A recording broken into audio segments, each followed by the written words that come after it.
Então vamos iniciar a entrevista coletiva do técnico Fernando Seabra. Fernando, boa noite, Diego 102 FM. Vitória fundamental, né, para as pretensões do Bragantino em buscar a classificação. Como você analisa essa partida? Um campo um pouco pesado por conta das chuvas, por mais que a drenagem não tinha uma poça em campo, mas como você analisa a postura do Bragantino hoje em campo? Boa noite, sem dúvida, um jogo muito importante, né? E um confronto direto, na verdade, né? Nesse momento. E nós conseguimos essa vitória que nos coloca na briga pela classificação no grupo e, simultaneamente, nos afasta daquela situação incômoda do final da tabela, né? Que é um lugar que nenhum clube quer estar, né? A postura foi muito boa, nós tivemos um volume de criação de chances muito alto. Fizemos 2 gols, infelizmente não conseguimos ter uma vantagem de 2 gols no placar, então o jogo sempre ficou vivo. Você está enfrentando um adversário que está vivendo uma situação emergencial e que faz um jogo, como se diz, né, entre aspas, um jogo da vida também, e que não ia se entregar, né, em momento algum. E como a margem do placar ficou 1-0 e depois 2-1, eles continuaram vivos e acreditando na possibilidade de pontuar, e isso deixou o jogo, sempre deixou a gente em sinal de alerta, né, e também passando por algumas dificuldades que o adversário trouxe com as suas características, algumas transições rápidas muito boas, um centroavante que fez uma partida bem interessante, o qual a gente já conhecia, e as bolas paradas, né, que dão muito trabalho, muito difíceis, né, os escanteios fechados, né, então... Mas a nossa equipe, ela conseguiu se impor, né, territorialmente, teve algumas dificuldades, não conseguiu encaixar a pressão em todos os lances, mas na maior parte encaixou, jogou no campo do adversário, criou situações de gol tanto com jogadas longas quanto com jogadas curtas, deu uma variabilidade para o jogo nesse sentido e gerou uma dificuldade que eu imagino que o adversário não esperava na noite de hoje, né? Essa questão das rupturas, atacar as costas, bolas cavadas nas costas da defesa, preparação para quem vem de frente finalizar. Então a gente acho que conseguiu ampliar um pouco o repertório, né? E a forma como a gente posicionou a equipe e treinou ontem, acho que os jogadores tiveram o mérito de conseguir, de uma forma geral, colocar de uma maneira satisfatória. Então, apesar das dificuldades e alguns sustos, foi uma vitória merecida, né? A produção ofensiva que a gente teve hoje, ela foi superior à dos outros jogos e foi superior, muito superior à do adversário, sem, claro, negligenciar a dificuldade que o adversário nos trouxe e a dificuldade que o jogo teve até o final. Boa noite, Seabra. Parabéns aí pela vitória. Em cima dessa sua resposta, qual foi a conversa que você teve nesse pouco tempo para esta partida? Na última coletiva, você disse que faltou um pouco mais de consistência para a equipe, não é? Já pensando nisso, qual será a conversa agora para manter este ritmo para o próximo jogo? Bom, tem uma conversa geral de pós-jogo, né? Mostrando aí nas 9 rodadas tudo aquilo que a gente vem produzindo ou deixando de produzir. Então, nos diversos aspectos do jogo, aquilo que a gente vem fazendo de bom e aquilo que tem faltado acontecer. E a gente tem o controle disso e mostrando para os jogadores que, na verdade, o resultado de muitos jogos não tem acompanhado o desempenho de uma forma geral, né? Por exemplo, a gente é a terceira equipe que mais trabalha a bola no terço defensivo do adversário. A gente é a primeira equipe empatada com o Palmeiras que mais entra na área do adversário. Então tem várias situações, o número de interações jogando, a gente é a 4ª equipe do campeonato. Então, assim, em vários indicadores que são importantes, nós estamos ali primeiro, segundo, terceiro, quarto, raramente abaixo de quinto. E defensivamente a mesma coisa. Mas na hora de conversão desse volume todo, né, de converter isso em gol, é onde a gente está com essa...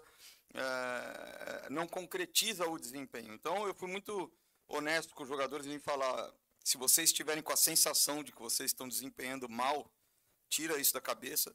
Se alguém falou para vocês, ignora, porque a gente está controlando tudo. O desempenho de vocês está entre as melhores equipes do campeonato, mas a gente não está conseguindo converter isso em placar favorável. Então, seja definição na nossa área defensiva e de prevenção, seja na área dos adversários, a definição ofensiva. Então, qual que é o nosso desafio? Manter a linha que a gente está, mas ser mais eficaz em prevalecer nas duas áreas. A conversa foi essa. Eu tenho que ser justo com os jogadores, eu não posso dizer que está tudo errado quando não está e falar que está tudo certo quando não está. Tá certo? Então, assim, foi uma conversa bem equilibrada nesse sentido. E aí a gente fez os ajustes que a gente pensou que poderiam otimizar algumas situações para que a gente criasse mais, cometendo menos erros, como aconteceu contra o Botafogo, né? Ou até um pouco menos contra o Botafogo, mas aconteceu também contra a Inter de Limeira, uma equipe que uma boa parte do tempo ia se colocar bem compacta, num bloco médio-baixo, e como que a gente iria criar chances sem oferecer tantas transições, sem perder tanto a bola nesses momentos de construção. Então, trabalhamos em cima dessas ideias e tivemos uma melhora importante hoje, né? Claro, está em andamento, é um processo. A gente fez o 10º jogo em 30 dias, ou seja, não se treina. Você recupera, vai para jogo, quando é 4 dias, foi o 3º jogo só que a gente teve de intervalo de 4 dias, aí você consegue dar um treino de um dia na véspera e tem que ser uma meia folha, porque se você der folha inteira, os caras no dia seguinte vão morrer antes de acabar o primeiro tempo. Então, assim, o tempo para treinar ele é muito importante. Eu lembro de responder essas perguntas quando o campeonato começou, e eu comentar que até algumas referências diferentes, mais zonais, de marcação, a gente estava tendo dificuldade, estava voltando aos padrões antigos. Então, por exemplo, esse tipo de situação a gente superou. Durante a primeira fase, isso daí a gente praticamente eliminou e resolveu. Então, defensivamente, contra o São Paulo e contra o Botafogo, nós fizemos 2 jogos muito bons, né? Sofremos em transições pela forma como a gente atacou. Adversários que se fecham, saem rápido, mas não pela forma como a gente defendeu. E isso daí a gente também tem que colocar, né? Estamos sofrendo pela forma como a gente está atacando, a gente precisa posicionar melhor as nossas escolhas, o tempo das nossas escolhas, a gente ter variação de jogo curto, mas também os movimentos para as bolas nas costas da defesa. E estamos tentando construir tudo isso jogando, né? Jogando e valendo, e jogando a vida. E eles têm dado a resposta, assim. Então, às vezes o desempenho não é aquele que a gente esperava, às vezes o desempenho é bom e o placar não acompanha. Hoje a gente conseguiu aliar as duas coisas. Tivemos um bom desempenho e conseguimos traduzir isso no placar da partida. Boa noite, Fernando. Lucas falando da Rádio Futebol Total. Fernando, quando houve a primeira leva de substituições, houve até um certo protesto da arquibancada, mas ela se mostrou assertiva visto o resultado final por 2-1 a vitória do Red Bull Bragantino. Gostaria que você explicasse o que você buscou naquela primeira leva de substituições, o que fez você escolher aqueles jogadores, tanto para entrar quanto para sair. Olha, a gente, no caso do Hurtado, por exemplo, o Hurtado fez uma função dupla no jogo, né? E isso envolve um desgaste físico muito maior. Então, era uma troca prevista ali entre 10 e 20 do segundo tempo, que para manter a mesma lógica ofensiva, a gente entraria com o Augustin. O Lucas, ele estava, na verdade, dando sinais de cansaço, até jogando bem e encontrando soluções com bola, mas sofrendo já com o ritmo do jogo. Vocês têm que considerar que o gramado, como choveu muito, estava muito pesado. Está muito pesado. E aí tem um desgaste muscular que ele acaba acontecendo um pouco antes, o esforço para fazer as ações são maiores, né? Então, no caso do Lucas, mesmo ele sendo o jogador importante que é e tendo assim uma boa atuação, né? E a gente estava sentindo que os espaços estavam abrindo e que ele estava se desgastando demais. Ele é um jogador que vem iniciando aí muitos jogos em sequência também, né? Então a gente imaginava que talvez ele pudesse sentir, né? Essa sequência e ter uma queda do desempenho físico em algum momento no segundo tempo. Eu entendo que o fato do campo estar tão pesado acabou acelerando e adiantando um pouco esse processo. E o Vinícius era o outro que vinha iniciando quase todos os jogos também, né? E a gente tem o Henry muito bem, então existe uma disputa de posição, e pelo fato da sequência do Vinícius estar mais desgastante, a gente entendeu que era um momento dele poder iniciar quando ele entrasse no jogo, ele poder jogar com um pouco de vantagem em relação aos adversários, porque ele está sempre, né? Se o adversário está repetindo o jogo, está igual. Se o adversário está trocando, ele está em desvantagem. Então, pô, vamos dar a oportunidade dele de ter um pouco de vantagem para que ele pudesse ser mais decisivo, tá certo? Do que estava acontecendo nos últimos jogos, aproveitando que o Henry tem tido boas atuações e estaria fresco, totalmente fresco. Então, eu acho que o importante nesse momento é a gente entender que a gente tem um elenco e que a gente tem que usar o elenco, né? E que faz parte da temporada, das competições e do futebol, em alguns momentos, a gente fazer as trocas, seja por alternativa estratégica, seja por questão de colocar o jogador que está em mais condições de render. Isso pode acontecer antes do jogo, pode acontecer durante o jogo. Então, foram essas três, né? Eu falei as três já? Beleza. Seabra aqui, Pedro Rigoni da Bragança FM. Primeiro, parabéns pela vitória. Você até falou, né, de fazer as trocas e rodar um pouco mais o elenco. Hoje o Bragantino começou com algumas novidades, acho que podemos dizer assim. O Guzmão Rodrigues na zaga e o John, além do Mosqueira no ataque, deixando o Vinicinho no banco de reservas e deixando de atuar também com a dupla de ataque Isidro Peter e Eduardo Sacha. Qual a análise que você faz dessas mudanças e seria uma boa opção já para as próximas partidas? Olha, quando a gente vai definir o que vai ser a próxima partida, a gente precisa ter uma leitura maior do cenário. Isso envolve o desempenho do jogador nesse jogo, como ele se recupera, a distância entre os jogos e as características do adversário. Daí vai emergir a escalação. Então, é muito cedo para eu falar. É claro que a gente fica satisfeito do John ter tido um desempenho bom, né? O próprio Gustavo também entrou bem, né? Então, assim, quando esse tipo de coisa acontece, a gente fortalece o elenco e fortalece o trabalho, tá certo? Porque passa a impressão, pô, os caras estão trabalhando, mesmo os caras que não vinham jogando, eles estão em condição, quer dizer, tem algo que está dando base e fundamento para eles conseguirem desempenhar, mesmo estando algum tempo sem jogar por tantos minutos ou mesmo sem jogar, né? Então, Guzmão é um jogador importante, ele foi contratado também nesse sentido de ser um dos pilares aí entre os nossos defensores centrais. É uma posição que são duas posições ali que existem disputa de posição, tá certo? Temos aí os três centrais que têm mais rodagem e experiência, e temos aí dois jovens que também estão buscando seu espaço e que no dia a dia também têm mostrado seu valor, né? Em algum momento aí vão ter oportunidade também.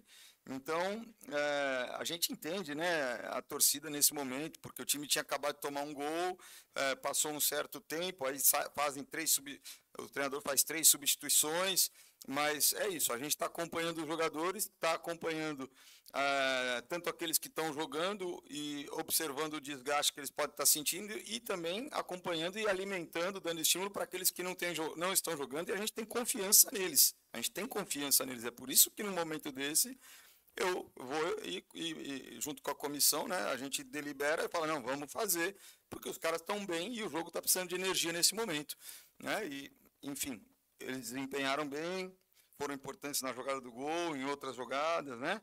Então, tranquilo, assim, acho que é tudo compreensível, faz parte daquele momento, sentimento, né, do torcedor de ter acabado de tomar um empate e sentir que a vitória pode estar escapando por entre as mãos, né, escorregando ali. E mesmo assim, mas assim, eu tenho a responsabilidade e tenho o privilégio de estar por dentro do processo e ter convicção daquilo que eu faço. Então, eu entendo, eu acho que o torcedor tem razão de se manifestar, de expressar o seu sentimento, e eu estou aqui para tomar as decisões que são difíceis, então não tem problema, mas eu vou tomar a decisão que eu achar que é melhor para o time. Seabra, Eberson, Rádio 102 FM, boa noite. Você tem mantido no meio a trinca com Gabriel, Matheus e Lucas Evangelista e feito as alternâncias no setor de ataque. Mas nesse momento, a manutenção do Sacha como pilar de setor de ataque, ela tem sido algo muito importante? Você testou o Pita e Sacha em alguns momentos e a gente observou a dificuldade de movimentação até para o Pita quando ele tem que sair da área, mas ter o Sacha no setor de ataque hoje é algo que você tem como consolidado nesse ataque do Bragantino? Cara, o futebol é rendimento, é desempenho, os dois são grandes jogadores, tá certo? O que acontece é que para buscar o equilíbrio da equipe como um todo, num primeiro momento nós colocamos a trinca e num segundo momento, até para que os dois pudessem render mais de acordo com as características deles, acabar optando para colocar um por vez, né? Porque às vezes o jogador ele começa a fazer uma outra posição que envolve algumas funções que são um pouco diferentes, e ele está sendo importante, ajudando bastante a equipe, mas o desempenho dele mesmo ele pode estar sendo sacrificado. Então a gente tem que encontrar o equilíbrio também e colocar o jogador numa situação que seja justa para ele poder desempenhar e ser analisado e ser observado. Então, durante a temporada toda vai ter mudança. Não vai ter um cara que é titular a temporada toda, não vai ter um zagueiro titular a temporada toda, não vai ter um centroavante titular a temporada toda, não vai ter uma trinca de meio titular a temporada toda. Não vai ter, isso daí não existe, não faz parte do futebol. Sempre vai ter alguns momentos de sequência e alguns momentos de mudança, ainda mais com esse calendário maluco que a gente tem, né, que suga e que extrai tudo dos jogadores física e mentalmente. Boa noite, Seabra. Alan Tudo Paulista. Já projetando mais o próximo jogo, o Bragantino, com a vitória de hoje, entrou de vez na briga para classificar no grupo, né? Que é um grupo bem bolado, o grupo do Bragantino. E quão importante pode ser essa sequência de 2 jogos seguidos em casa? Agora foi o caso hoje, e que vai enfrentar o Mirassol, um adversário difícil, que poderia se dar algum. Que poderia não, pode dar um serviço muito. Pode dificultar bastante o jogo do Bragantino, mas a vantagem dele poder jogar dentro de casa e poder tentar entrar de vez, já encaminhar uma classificação dentro do grupo. Olha, jogar em casa é muito importante, porque é o gramado que a gente está acostumado, é o apoio da nossa torcida, tá certo? Então, vocês verem, se vocês prestarem atenção, além das situações que são técnico-táticas, e quando não tem o resultado que a gente quer, eu não gosto de ficar trazendo desculpa, mas quando você pega um bloco baixo num campo que é lento, fica muito mais fácil o adversário fazer balanço e ajustar os seus gatilhos de pressão do que num campo quando a bola circula com velocidade, né? Então, assim, aqui a bola circula com bastante velocidade normalmente, é diferente do campo da Inter de Limeira, muito diferente do campo do Botafogo, né, que estava mais pesado e mais irregular, né? Então, para a gente jogar aqui, faz toda a diferença. Agora, dito isso, a gente vai enfrentar um adversário que também sabe se beneficiar muito da velocidade de jogo, velocidade de transmissão da bola, dos movimentos posicionais que faz, que é o time do Mirassol, que é um time extremamente bem organizado e bem trabalhado, né? Então vai ser um desafio interessante. É muito cedo para falar, que a gente vive um jogo por vez, tá certo? Então a gente vai preparar ainda, a gente ainda pode observar a equipe do Mirassol, ela ainda vai jogar amanhã, né? E a gente fazer e tomar as decisões da preparação, de escalação, com critério e no seu devido tempo. Mas a gente está crescendo em casa, tá certo? Vencemos o São Paulo e hoje vencemos de novo. Então são 2 vitórias seguidas. E é um aspecto que a gente conta que pode fazer a diferença. Se nós conseguirmos de novo uma vitória no próximo jogo, a gente vai para a última rodada em situação concreta e provavelmente dependendo só de si para conseguir uma classificação. Então é um jogo chave e é muito favorável que ele seja jogado aqui, mas, como volto a dizer, isso não significa favoritismo, preferência em função das características e qualidade de jogo do próximo adversário. Obrigado, Fernando. Obrigado a todos. Está encerrada a entrevista com o técnico Fernando Seabra. Vai!